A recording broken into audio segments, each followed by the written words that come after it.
Hi, this is Alan Gleeson for ADSR. Please subscribe to our YouTube channel for regular tutorials. In this video we will discuss gain staging and why it's important.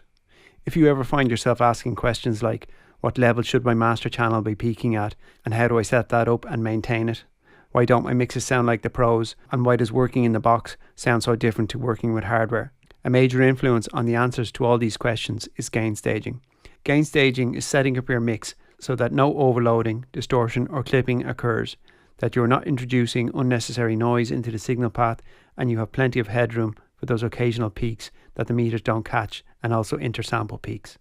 So the idea is that you want the signal passing through your channels and effects to be not too quiet and not too loud, unless you're deliberately adding distortion and compensating for that with gain reduction. The idea is to have everything optimal.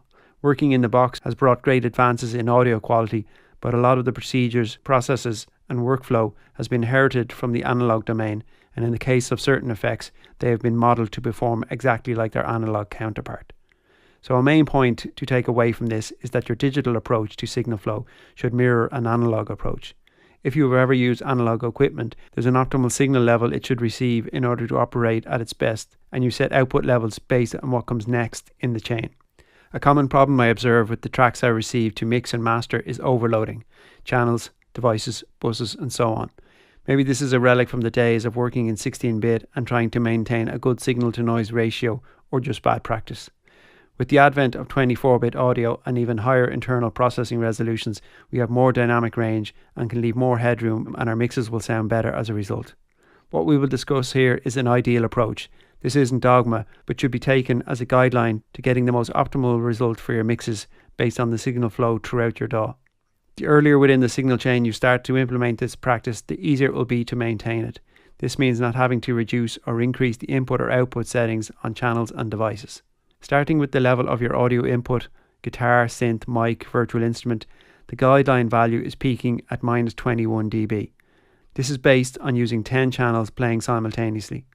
The more channels you add, the lower the figure should be, and vice versa.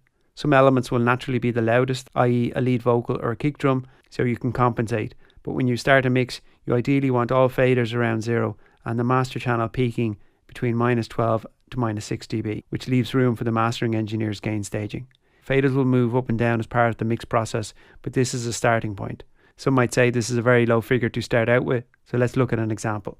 In my DAW, I've got a single channel set up with a synthesizer that's producing white noise.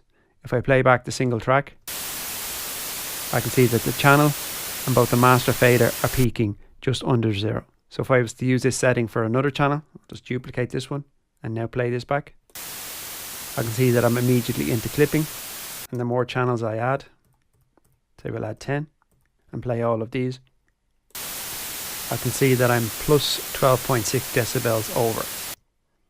So to resolve this and get a level between -6 and -12, I'm going to select all my channels. And when they're playing back, I'm going to start to reduce the fader level.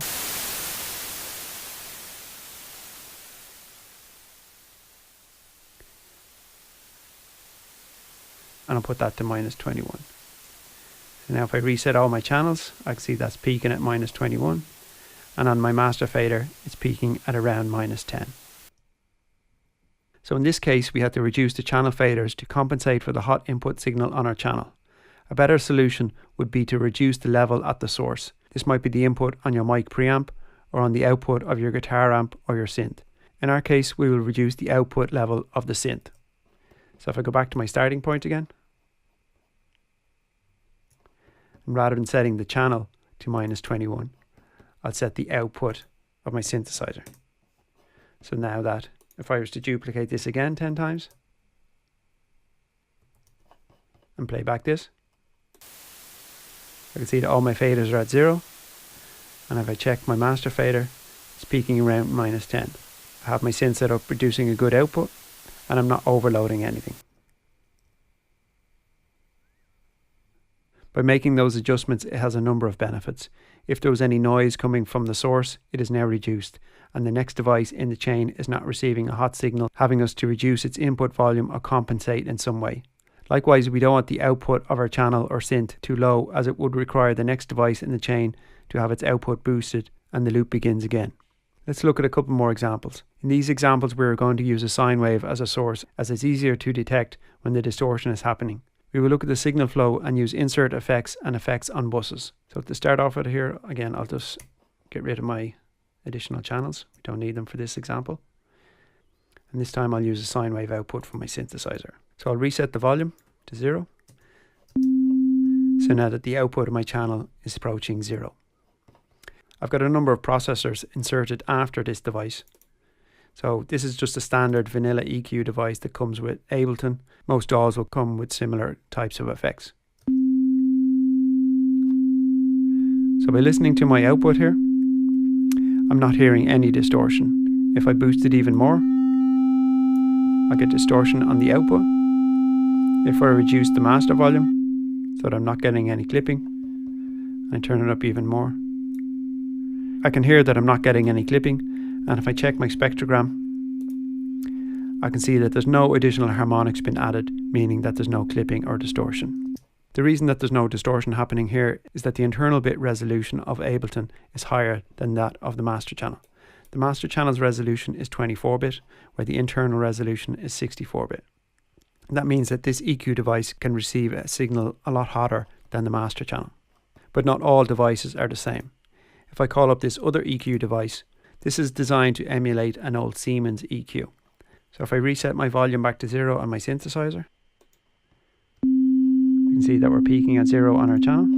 I'll turn on my EQ, and immediately I can hear that there's distortion been added. If I reduce my level a bit, I can hear that that distortion goes away. Reset it back to 0, so I can hear that there's distortion been added, and if I check my spectrum analyzer on my master channel, I can see the additional harmonics that that's adding. So what that is showing us is that this plugin is modeled on an analog device, so we're actually overloading its input, and as a result we're creating unwanted harmonics and distortion in the signal. The same can happen with other devices. If I turn these off and say I open up a dynamic tube plugin that comes with Ableton. This is designed to add harmonics and distortion, but I want to have full control of the harmonics and not be adding any unnecessary harmonics. So again, I'll play back my signal. And I can see on my spectrum analyzer here that I'm adding additional harmonics. And this is demonstrating that I'm overloading the input of the actual device. Because you can see here that there's actually no drive been added. So if I reduce the signal by a small amount, I can see that that additional distortion that was been added by that hot signal is now been removed. The same type of situation can occur when we're using auxiliary sends. I've reset the output on my synthesizer to 0 dB, and I put my channel fader also to 0. So when I play back the tone, I can see it's peaking at 0. And now if I was to turn up my send to go into my return track, I can see that I'm already peaking here, so I'll reduce the output of my synthesizer a tiny bit. I can see that if I go to my reverb track, I can see that I'm overloading the input here. Of course, I can reduce my auxiliary send to go into the device, but ideally I want this to be set to an optimal level. I can keep reducing my send until I get a more healthy level, but ideally I want to keep everything at an optimal level so I'm getting a good signal going on my auxiliary sends, and I'm not overloading the input to my reverb effect, or it's not getting too low a signal, which could result in the production of noise. So using sine waves in those examples, the alteration to the signal is obvious, but normally we work with more complex sounds, and these adverse effects can be masked. Setting up a good gain structure leaves headroom for all the other processes and peaks that will come, and it is necessary to keep the gain staging mindset throughout the production of a mix. Mixes inevitably get louder rather than quieter, so a good starting point is crucial. And remember, you are working on a mix. Your task is to create the best sounding mix possible. Making things loud and hitting 0 dB is the next process down the line. As we can see, signals can be boosted and attenuated, but it's important to know what order to do it in. We want the processes to work optimally without the need for unnecessary gain control, which may introduce noise and alter the signal. The goal of gain staging is to avoid overloading or distorting devices, which can be happening even if you're not hearing it. We also want to leave enough headroom in our effects and in our master channel to produce a great sounding mix.